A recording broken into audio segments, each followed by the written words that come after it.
ini kan tadi subvariabel besar ya, subvariabel besar. Ini nanti dari masing-masing variabel ini ada subnya lagi. Ada subnya lagi. Ada dimensi lah. Kemudian dari dimensi itu nanti ada indikator-indikatornya, bisa 3, 4 atau 5 indikator. Pihak-pihak nih Pak, pihak-pihak siapa saja yang terlibat dalam aplikasi SIPKPT ini? Dibilang lebih banyak berada pada zona aman. Karena tidak ada evaluasi. Karena tidak ada yang tahu. Tidak ada yang tahu. Ya. Capaiannya cuma dipegang sendiri kan gitu. Ya. Tahu-tahunya nanti pada akhir tahun. Dan sudah telat kadang. Sudah terlambat, sudah nggak tercapai, sudah nggak bisa apa-apa lagi. Kami ingin melihat Pak, ketika tentu ada perbedaan ya Pak, perbedaan ketika aplikasi ini belum diterapkan dengan aplikasi ini sesudah diterapkan. Dulu aplikasi atau inovasi si PKP ini mudah input data, betul, ya. Tidak perlu ribet mikir hitungannya, ya. Bisa dievaluasi hasilnya. Betul.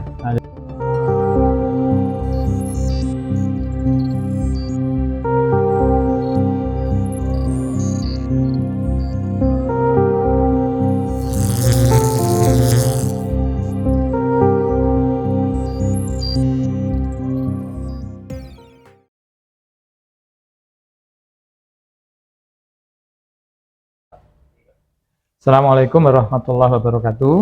Waalaikumsalam. Alhamdulillah pada kesempatan hari ini kita bisa bertemu kembali dalam acara Ngopi Bos, Ngobrol Pengembangan Inovasi Bondowoso bersama saya selaku host Roni Setiaji dari Badan Perencanaan Pembangunan, Penelitian dan Pengembangan Daerah Kabupaten Bondowoso. Pada hari ini kita akan memperbincangkan sebuah inovasi dari Puskesmas Jambesari, Kabupaten Bondowoso dengan nama inovasi SIPKPT, Sistem Informasi Penilaian Kinerja Puskesmas. Dan di tengah-tengah kita telah hadir inovator yang menginspirasi munculnya inovasi ini. Bersama kami telah hadir Bapak Anwar Hidayat. Beliau selaku KTU di Puskesmas Jambesari sekaligus merangkap jabatan fungsionalnya perawat. Nah, monggo mungkin secara singkat Pak Anwar memperkenalkan diri dulu, mulai dari mungkin riwayat jabatan dan sebagainya, dan posisi jenengan saat ini di Puskesmas Jambesari. Monggo Pak Anwar. Terima kasih Pak Roni. Jadi mohon izin saya memperkenalkan diri. Nama saya Anwar Hidayat. Jabatan fungsional sehari-hari adalah sebagai perawat. Saat ini di Puskesmas Jambesari sebagai perawat di UGD. Cuman diberi amanah rangkap tugas sebagai kepala tata usaha di Puskesmas Jambesari ini sejak tahun awal 2022. Untuk riwayat jabatan, pertama kali saya diangkat PNS itu tahun 2003, yaitu di Puskesmas Maesan, sampai tahun 2017, kemudian dimutasi ke Puskesmas Nanggaan, dan 2019 baru pindah ke Puskesmas Jambesari. Hanya saja pada saat perpindahan dulu itu pas zamannya COVID, karena zamannya COVID, rumah sakit atau daerah itu kekurangan tenaga waktu itu, jadi saya diperbantukan selama 2 tahun lebih di rumah sakit Kusnadi untuk jadi relawan COVID, dan kemudian 2022 balik ke Puskesmas dan kemudian diberi amanah jadi kepala tata usaha. Itu riwayat singkat dari Bapak Anwar. Baik, jadi sebagai informasi saja bahwa inovasi SIPKPT ini adalah inovasi yang digagas oleh Pak Anwar yang bertujuan untuk melakukan penilaian kinerja puskesmas. Jadi penilaian kinerja puskesmas itu salah satunya adalah keharusan untuk mengukur indikator-indikator SPM ya Pak. Iya. Nah, kurang lebih ada 12 atau goalnya itu adalah 12 indikator ya, SPM. 12 Cuman indikator untuk SPM. mencapai 12 indikator SPM itu ada standar baku mutu yang harus dipenuhi oleh kabupaten kota, dan itu untuk memenuhi standar baku mutu itu Dinas Kesehatan Provinsi setiap tahun memperbarui indikator-indikator apa yang itu disebut dengan penilaian kinerja puskesmas. Nah, jadi inovasinya ini untuk menjembatani indikator-indikator ini Pak. Betul. Gitu. Nah, mungkin Pak Anwar bisa sedikit cerita, apa sih sebetulnya inovasi SIPKPT itu, inovasinya seperti apa Pak?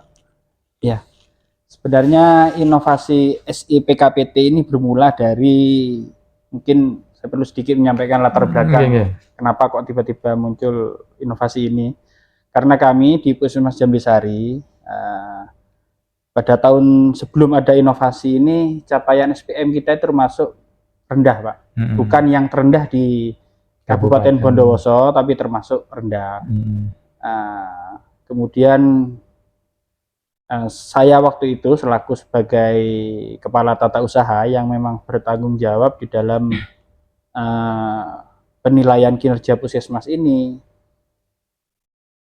berupaya untuk mencari bagaimana agar capaian SPM ini meningkat. Jadi kami diskusikan permasalahan tersebut di sebuah forum di puskesmas.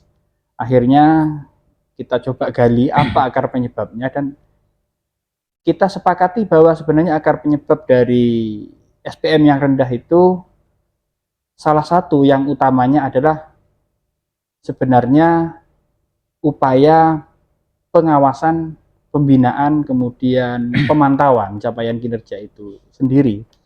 Jadi tanpa ada upaya pemantauan dan pembinaan serta pengawasan terhadap kinerja dari para petugas puskesmas, itu sulit untuk mencapai. Jadi kami berupaya untuk mencari sebuah terobosan bagaimana untuk mempermudah itu semua. Jadi teman-teman ini nanti mudah untuk melaporkan laporan kinerjanya, dari pihak pimpinan dan manajemen juga mudah untuk memantau. Jadi muncullah ide untuk kita punya aplikasi yang namanya SIPKPT. Jadi sebenarnya aplikasi yang sederhana, cuman kami berharap itu memberikan dampak yang besar kepada puskesmas, kepada capaian kinerja puskesmas, terutama kita bisa membangun budaya kinerja di puskesmas. Seperti itu. Kemudian tentu tujuan dari inovasi ini yang diharapkan oleh Pak Anwar atau pihak puskesmas itu, tujuan utamanya apa nih Pak? Ya, tujuan utama kami sebenarnya tidak terlepas dari fungsi puskesmas itu sendiri Bapak. Fungsi puskesmas adalah sebagai ujung tombak dari pemerintah untuk meningkatkan derajat kesehatan masyarakat, terutama di bidang upaya kesehatan masyarakat. Jadi upaya promotif dan preventifnya itu yang diharapkan dari puskesmas untuk bisa meningkatkan derajat kesehatan masyarakat. Tujuannya ini ya, tujuan akhirnya sebenarnya supaya puskesmas ini berperan serta untuk menggolkan visi dan misi pemerintah agar puskesmas bisa meningkatkan derajat kesehatan masyarakat. Dan pada faktanya waktu itu sebelum ada inovasi ini, kita sulit untuk mencapai itu Pak. Kita sulit untuk berperan serta untuk meningkatkan derajat kesehatan masyarakat apabila indikator kinerjanya rendah, tidak sesuai dengan target. Jadi itulah kenapa kita punya aplikasi ini, ya tujuannya supaya pertama untuk meningkatkan capaian kinerja atau SPM puskesmas, yang pada akhirnya juga bertujuan nanti untuk meningkatkan derajat kesehatan masyarakat. Jadi aplikasi ini sebetulnya kan termasuk aplikasi untuk menghimpun data ya Pak. Betul. Menghimpun data, kemudian otomatis terproses dengan sistem. Otomatis terproses dengan sistem. Nah, pihak-pihak nih Pak, pihak-pihak siapa saja yang terlibat dalam aplikasi SIPKPT ini? Ada berapa item yang harus diisi, kemudian siapa aja yang terlibat itu? Oke, mungkin perlu saya sampaikan sekilas saja Pak ya tentang penilaian kinerja Puskesmas atau SPM. Bahwasanya SPM ini atau PKP ini itu terbagi ke dalam 4 atau 5 bidang utama Pak. Yang pertama administratif dan manajemen. Itu contohnya indikator seperti ketepatan jadwal penyusunan perencanaan, misalkan pengelolaan sarana prasarana, pengelolaan kepegawaian. Nah, itu yang pertama, administratif dan manajemen. Kemudian itu yang bertanggung jawab siapa Pak? Kalau di Puskesmas penanggung jawab utamanya itu saya sendiri, kepala tata usaha. Ini item yang ini menjadi ranahnya tata usaha. Termasuk penginputan datanya. Penginputan datanya juga dari tata usaha. Kemudian pihak lainnya? Pihak lainnya, staf-staf di bawah saya yang lebih spesifik lagi juga mengirimkan laporan kepada saya. Otomatis nanti saya yang akan selaku penanggung jawab program yang ini. Yang administratif dan manajemen. Kemudian yang kedua adalah upaya kesehatan masyarakat, jadi UKM. Ini lebih ke arah promotif dan preventif. Itu ada 2, UKM esensial atau pokok dan UKM non esensial atau pengembangan. Ini ada PJ-nya masing-masing. Dia ada PJ UKM, kemudian ada PJ UKM pengembangan. Ada indikatornya juga di dalamnya. Ada indikatornya. Iya, ini sebuah variabel besar. Dari variabel besar ada subvariabel. Misalnya UKM ini kan UKM esensial itu ada 5 program pokok plus 1 Pak. Jadi yang pertama promosi kesehatan, yang kedua gizi masyarakat. Kemudian yang ketiga itu kesehatan lingkungan, kemudian yang keempat ini kesehatan ibu dan anak, yang kelima pemberantasan penyakit menular dan tidak menular. Kemudian ditambah 1 perawatan kesehatan masyarakat. Kalau pengembangan ini nanti tiap kabupaten kota kan beda-beda. Istilahnya muatan lokal. Muatan lokal ya. Nah, dan itu ada datanya semua dan harus diinputkan. Banyak itu Pak. Jadi ini kan tadi subvariabel besar ya, subvariabel besar. Ini nanti dari masing-masing variabel ini ada subnya lagi. Ada subnya lagi. Ada dimensi lah. Kemudian dari dimensi itu nanti ada indikator-indikatornya. Bisa 3, 4 atau 5 indikator. Itu ini dari yang UKM. Kemudian yang ketiga ini upaya kesehatan perseorangan dan penunjang termasuk laboratorium dan farmasi. Itu. Ini indikatornya memang tidak sebanyak UKM, cuman pelayanan-pelayanan seperti rawat inap, kegawat daruratan, kemudian kefarmasian dan laboratorium. Itu. Kemudian yang terakhir ini mutu dan keselamatan pasien. Dalam mutu dan keselamatan pasien ini termasuk di dalamnya ada pencegahan dan pengendalian infeksi, kemudian manajemen risiko dan audit. Masing dari 5 program ini itu ada penanggung jawabnya Pak. Satu program itu ada satu penanggung jawab atau gimana? Betul. Jadi struktur, kita kembali dulu ke struktur organisasi Puskesmas Pak ya, yang saat ini masih berlaku. Dan kemungkinan sebenarnya dalam waktu dekat ini sudah harus berubah kita ke Blut ya? Bukan ILP Pak. Blut ada, tapi ILP ini ntar lagi integrasi layanan primer namanya. Itu ada juga, tapi Permenkesnya masih belum keluar. Sementara yang keluar baru keputusan menteri.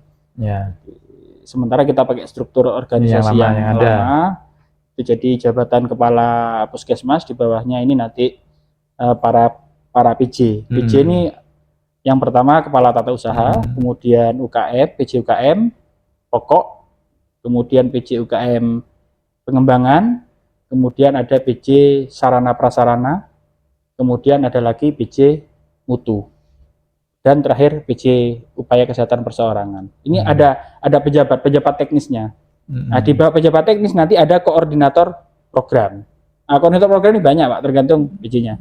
Kalau misalkan di UKM ini kan seperti saya bilang ada 6 program besar, itu masing-masing ada koordinator programnya. Kalau yang urusannya dengan si PKP ini yang bertanggung jawab, kan ada 5 besar nih tadi itu rumahnya itu. Iya. Itu ya, yang PJ-nya yang masing pemegang program itu di. Iya, nanti yang itu terlibat untuk upaya untuk penginputan data, kemudian memvalidasi data sebelum diinput, kemudian melakukan tindak lanjut terhadap data yang sudah dianalisa. Misalkan ada data yang capaiannya rendah, para PJ ini harus melakukan tindak lanjut, menindaklanjuti dari capaian-capaian tersebut, mungkin dengan supervisi, pembinaan dan lain-lain. Pengentriannya ini secara sistem pengentriannya itu dilakukan 1 bulan sekali, apa nunggu 3 bulan sekali? 1 bulan sekali, Bapak, untuk entry capaian kinerjanya. Nah, jadi per bulan ya? Per bulan.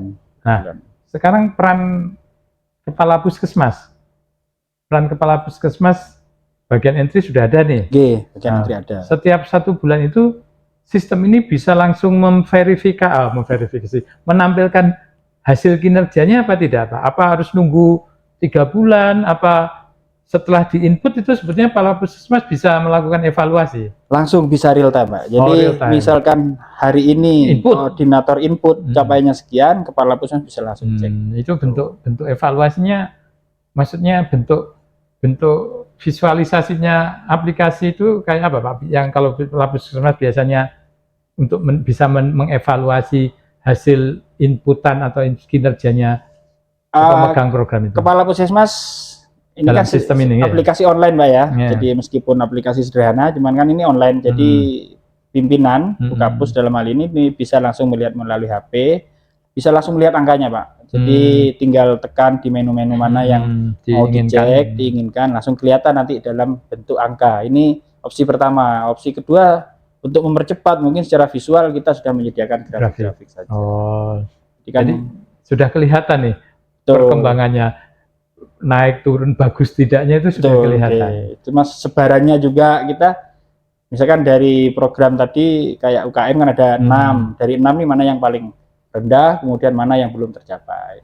Nah, ketika anggaplah kepala puskesmas sudah mengetahui hasil bulan ini, atau hasil triwulan ini, gitu. Nah, ini tindak lanjut dari kepala puskesmas biasanya apa nih, Pak, untuk pemegang program ini? Gini, di puskesmas ada sistem yang namanya pembinaan secara berjenjang, Pak, secara hierarki. Secara hierarki. Jadi kepala puskesmas itu apabila melihat capaian rendah, ini akan menyampaikan kepada PJ terkait. Jadi nggak langsung ke koordinatornya dulu, ke PJ terkait dulu. Ini kenapa kok capaiannya segini, tolong dievaluasi. Nanti akan ditindaklanjuti oleh PJ ini, apakah memang betul capaiannya segitu, dan kalau memang benar ini permasalahannya apa. Baru nanti apabila upaya secara hierarki ini tidak bisa, kita kepala puskesmas akan membicarakan di forum mini lokakarya di puskesmas. Jadi permasalahan-permasalahan yang tidak bisa diselesaikan secara individu, secara penanggung jawab tidak bisa menyelesaikan, maka akan didiskusikan. Nah, ini kan secara tidak langsung itu menumbuhkan apa ya namanya, rasa tanggung jawab besar kepada koordinator program, karena mau tidak mau ini koordinator program yang bertanggung jawab terhadap capaiannya kan dipantau terus, gitu.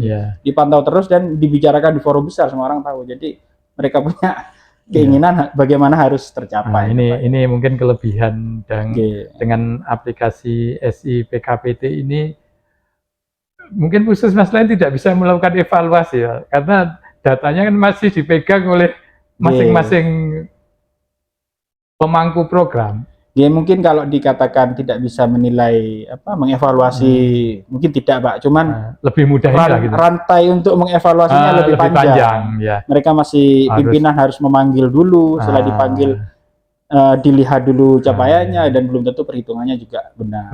Kalau seperti ini kan perhitungannya sudah mendekati benar. Jadi semua, gitu. Intinya kepala puskesmas itu tidak perlu memanggil orangnya. Betul. Cukup melihat hasil entry-nya. Betul. bisa dievaluasi real time hari itu juga, selama penanggung jawab program sudah menginput. Nah, kalau tidak menginput nanti sama aja. Bisa diingatkan. Nah, ini tugas saya ini sebagai manajer, sebagai kepala tata usaha yang harus mengingatkan. Karena ketahuan ya. Betul. Ketahuan belum input itu kan ketahuan. Belum kelihatan. Kemudian ada kalanya kan terjadi istilahnya kinerja yang tidak sesuai harapan. Pasti bisa ada. Tapi apakah bisa jadi terjadi kesalahan input data, Pak, di sini? uh, kesalahan input data itu pasti ada, Pak. Terutama di awal-awal dulu. Di awal-awal kan kadang-kadang teman-teman ini cuman tahu ini programnya ini, kinerjanya apa, targetnya segini, tapi kadang mereka kurang begitu paham cara perhitungannya, agak yang sesuai dengan definisi operasional, terus pengambilan sumber datanya juga mereka kurang paham. Maka dengan aplikasi ini malah kita lebih intens sebenarnya, lebih intens untuk memvalidasi atau mengkoreksi kesalahan-kesalahan itu. Sebetulnya aplikasi ini walaupun mungkin sederhana gitu, karena memang ya, masih berbasis apa, Excel ya, Excel online ya. Tapi secara sistem kan sudah bisa berjalan. Artinya sudah, alhamdulillah. Pelaporannya di situ ada, semuanya ada. Tinggal kita isinya biasa menggunakan apa tidak, gitu aja. Nah, kemudian kami ingin melihat, Pak, ketika tentu ada perbedaan ya, Pak, perbedaan ketika aplikasi ini belum diterapkan dengan aplikasi ini sesudah diterapkan. Dulu ketika belum diterapkan ini kondisinya seperti apa, Pak? Kondisi yang terjadi di Puskesmas Jambi Sari itu seperti apa?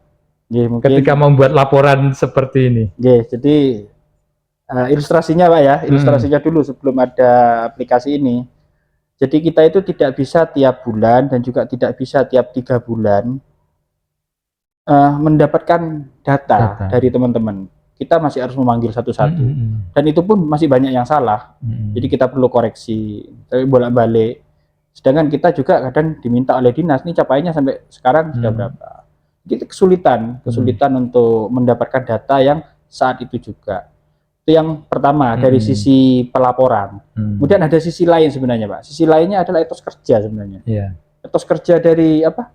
Koordinator program itu, mohon maaf ya, bisa dibilang lebih banyak berada pada zona aman. Karena tidak ada evaluasi. Karena tidak ada yang tahu. Tidak ada yang tahu. Capaiannya cuma dipegang sendiri kan gitu. Tahu-tahunya nanti pada akhir tahun. Dan sudah telat kadang. Sudah terlambat, sudah nggak tercapai, sudah nggak bisa apa-apa lagi. Jadi perbedaannya yang mendasar sebenarnya itu. Jadi kemudahan pelaporan, kemudahan pemantauan, dan etos kerja. Jadi dampak ikutan lah ya, dampak yang tidak kita harapkan di awal, tapi ternyata ada dampaknya, yaitu peningkatan etos kerja dari koordinator program itu. Mungkin kalau sekarang bisa dikatakan, kalau mereka belum input itu jadi malu gitu. Jadi Pak, malu, betul.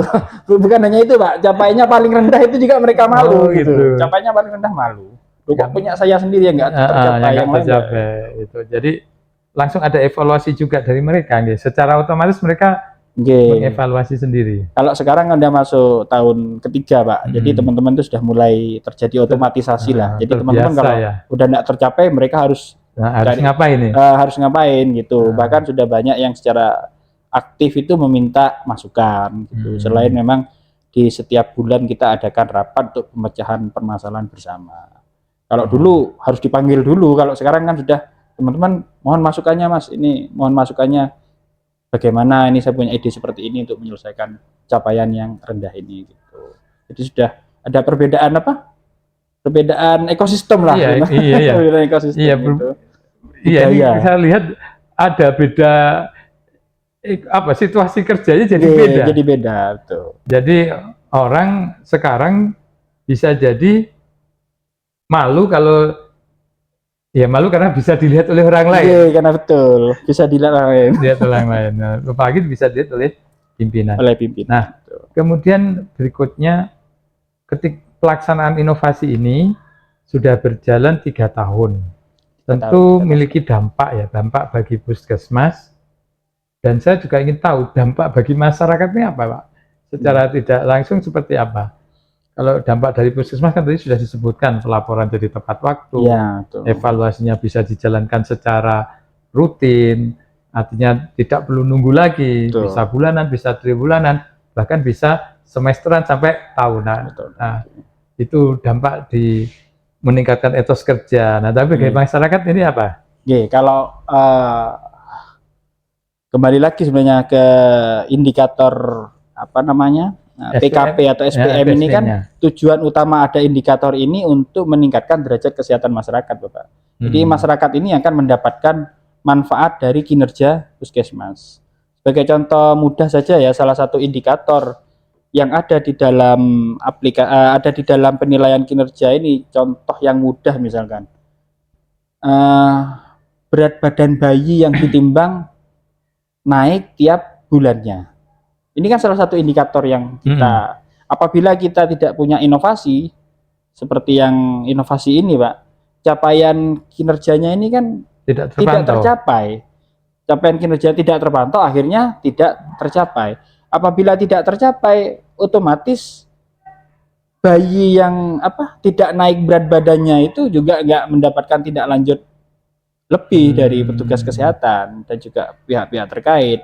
Jadi dampaknya nanti dengan aplikasi ini, karena terus berupaya ditingkatkan kinerja puskesmas, dampaknya ya otomatis ke masyarakat itu sendiri. Jadi masyarakat yang harusnya naik, bayi yang harus naik ditimbang, kenapa kok masih stagnan? Kalau masih stagnan, itu nanti programnya yang masuk ke program yang terkait tersebut nanti yang masuk ke masyarakatnya. Jadi kalau kita bicara berat badan bayi, berarti ini program kesehatan ibu dan anak sama program gizi yang akan masuk ke masyarakat. Kalau demam berdarah misalkan, itu kan ada angka bebas jentik. Kalau ini tidak dipantau angka bebas jentik ini, Pak, oleh pimpinan, capaiannya rendah, nanti otomatis banyak jentik di masyarakat. Berarti banyak jentik itu. Banyak jentik yang akan mengakibatkan demam berdarah meledak. Gitu. Jadi manfaatnya masyarakat, resiko untuk terinfeksi demam berdarah menjadi lebih rendah apabila kita memperbaiki kinerjanya. Pernah tidak terjadi anomali itu, Pak? Pernah juga. Yang saya pernah alami apa ini? Alami yang barusan ini, yang angka bebas jentik ini. Oh ya. Betul. Angka bebas jentiknya rendah. Di laporan program ini angka bebas jentiknya ini sudah bagus capaiannya. Tapi kok ternyata terjadi ledakan DBD, ini pasti ada yang keliru, ini, ada yang miss. Itu salah satu bentuk evaluasinya ya. Betul, itu evaluasi kita nanti. Peristiwa itu apa akhirnya yang terjadi? Apa salah input data? Ternyata petugas ini yang bersangkutan tidak mengerti definisi operasional. DO-nya belum. Jadi kekeliruan penghitungan antara sasaran target yang seharusnya tidak tercapai malah ditulis tercapai. Setelah kita perbaiki ya akhirnya tidak tercapai, mau sesuai. Artinya memang banyak kasus memang ada kasus Jadi anomali-anomali itu bisa tereliminasi juga ya dengan aplikasi ini. Nah, kemudian berikutnya terkait dengan mutu layanan puskesmas. Kalau mutu layanan ini salah satu contohnya kan mungkin yang mudah diukur, Pak ya. Itu kan angka kepuasan, kepuasan baik yang melalui survei ataupun melalui pengaduan atau adanya komplain. Dan alhamdulillah dengan udah berjalan kita masuk ke tahap ketiga ini, angka komplain ini sudah mulai menurun, Pak. Angka komplain menurun, kemudian angka kepuasan hasil survei indeks kepuasan masyarakat namanya. Jadi IKM kita itu sudah naik di atas target. Kalau dulu sebelum ada inovasi ini masih di kisaran 78, 79, sekarang sudah di atas 83, 84 gitu sudah. Ini sesuai IKM dari Permenpan RB. Kondisi baik gitu, Pak. Iya, sudah masuk kategori baik gitu. Iya, kategori baik. Nah, berikutnya berarti ada waktu mutu layan tadi ada peningkatan ya, termasuk di dalamnya termasuk pengaruhnya ke layanan rawat jalan juga terjadi di sana itu. Rawat jalan, rawat inap, juga pelayanan di luar gedung. Ini kan semua ada surveinya, Pak. Ini sebagian besar sudah ada peningkatan. Sebagian besar ada peningkatan. Nah, berikutnya, Pak, kita tentu aplikasi ini atau inovasi ini berjalan, tentu ada komitmen dari pimpinan atau komitmen dari pelaksana. Nah, ini komitmen yang dibangun di Puskesmas Jambe Sari ini seperti apa, Pak? Takut saya jenengan pindah, inovasi ini berhenti, Pak. Gini, Pak, ini kan kita kalau bicara inovasi, Pak. Inovasi di mana-mana itu kan kadang banyak ya. Inovasi itu cuma di awal aja, kemudian setahun 2 tahun nanti sudah hilang. Dan kita tidak ingin seperti itu, dan pimpinan itu menyampaikan kepada saya kalau kita punya inovasi ini jangan berhenti hanya sampai di sini, tapi harus terus berkelanjutan. Akhirnya kami sepakat, kami ya maksudnya dari pimpinan, kepala puskesmas dan juga pihak manajemen puskesmas itu, bagaimana caranya agar inovasi ini tetap berjalan. Kita itu jangan hanya berpaku kepada inovasinya ini aja, tetapi yang terpenting adalah membangun budaya kinerja. Itu yang terpenting, Pak, karena dengan adanya budaya kinerja ini nanti secara tidak langsung itu malah inovasi akan muncul sebenarnya itu. Dan tingkat retensi kalau di sebuah organisasi ini yang kami pahami, Pak, ya, mohon maaf, di organisasi manapun kalau budaya kinerja itu belum muncul, Pak, tingkat retensinya terhadap inovasi atau perubahan-perubahan itu tinggi. Apabila kita bisa mengubah mindset dari semua pegawai, karyawan, kita bisa menciptakan ekosistem yang kondusif untuk peningkatan kinerja, otomatis mereka lebih mudah menerima inovasi. Dan alhamdulillah dengan adanya inovasi SIPKPT ini, sebagian besar dari karyawan kami tidak menolak terhadap inovasi, terutama sudah di akhir-akhir ini mereka malah merasa dimudahkan dengan adanya inovasi. Itu. Jadi ini sebenarnya inovasi ini paperless ya, Pak. Bisa paperless, jadi tidak perlu banyak laporan-laporan, cukup. Cuman ya namanya di birokrasi kan tetap legal formalnya harus ada. Kita tiap 3 bulan tetap ada tanda tangan untuk laporan. Ini mungkin terakhir ya, Pak, ke depan. Tentu mungkin inovasi ini ada yang perlu dikembangkan atau perlu ditingkatkan. Kira-kira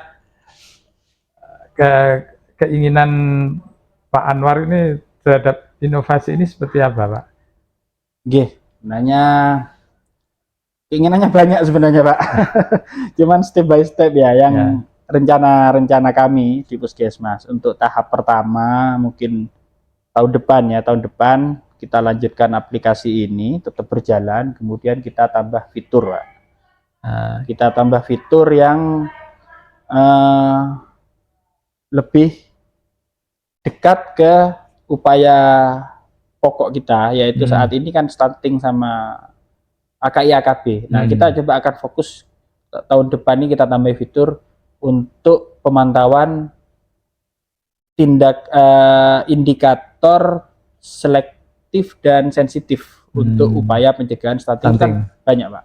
Itu nanti kita akan tambahkan fitur di sana. Yang kedua, terus yang pertama, kemudian yang kedua mungkin nanti kami akan menguatkan lagi upaya tindak lanjut atau RTL dari penilaian kinerja ini. Selama ini memang sudah mulai baik lah, cuman nanti ke depan akan kita lebih tingkatkan lagi upaya rencana tindak lanjut dari setiap upaya penilaian kinerja menggunakan aplikasi ini. Jadi itu yang terdekat, ini 2. Kemudian sebenarnya saya punya angan-angan juga mau mengembangkan aplikasi ini ke yang istilahnya lebih berbasis web lah, cuman kayaknya dalam waktu dekat nih belum bisa. Cuman ya semoga-moga nanti ke depannya saya punya waktu lebih banyak untuk mengembangkan aplikasi ini, dan semoga sukses. Itu yang jangka menengah lah, Pak, jangka panjang ya. Kemudian jangka yang kami ingat lagi, aplikasi ini nggak cuma dipakai oleh puskesmas Jambesari saja, tapi supaya ini manfaatnya bisa diterima lebih banyak oleh masyarakat yang lebih luas, kami berharap aplikasi ini bisa digunakan juga, walaupun mungkin dalam bentuk yang berbeda ya, atau mungkin dalam bentuk yang sama ya tidak masalah, digunakan oleh puskesmas-puskesmas lain, terutama semua puskesmas yang ada di Kabupaten Bondowoso. Jadi kita berharap bisa maju bersama, sehat bersama. Gitu. Jadi intinya aplikasi atau inovasi SIPKP ini mudah input data,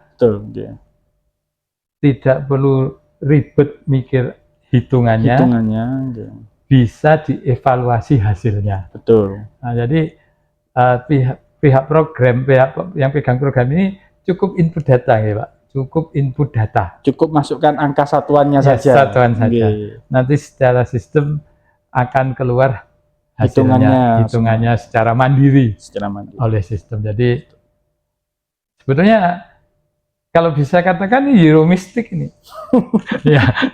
ya Euro Mystic artinya ya sudah sekarang semuanya sudah by sistem, pola hitungnya dan sebagainya. Oke, para sahabat Ngopi Bos, demikian tadi pembincangan kita tentang inovasi SIPKPT, Sistem Informasi Penilaian Kinerja Puskesmas. Kebetulan ini telah dilaksanakan oleh Puskesmas Jambesari, Kabupaten Bondowoso, dan ini memasuki tahun ketiga. Bahkan sebentar lagi masuk tahun keempat. Semoga lebih baik lagi. Ya, amin. Demikian pemirsa podcast Ngopi Bos, ngobrol pengembangan inovasi Bondowoso. Terima kasih atas kehadirannya Bapak Anwar di acara kami, di podcast kami. Semoga ini bisa menginspirasi bagi teman-teman yang lainnya, mungkin puskesmas yang lainnya bisa ikut bergabung dengan SIPKPT ini agar memperoleh hasil yang maksimal, lebih cepat dan mudah pengendaliannya. Saya ucapkan terima kasih atas kehadiran pemirsa untuk menonton acara ini. Saya ucapkan terima kasih. Assalamualaikum warahmatullahi wabarakatuh. Assalamualaikum.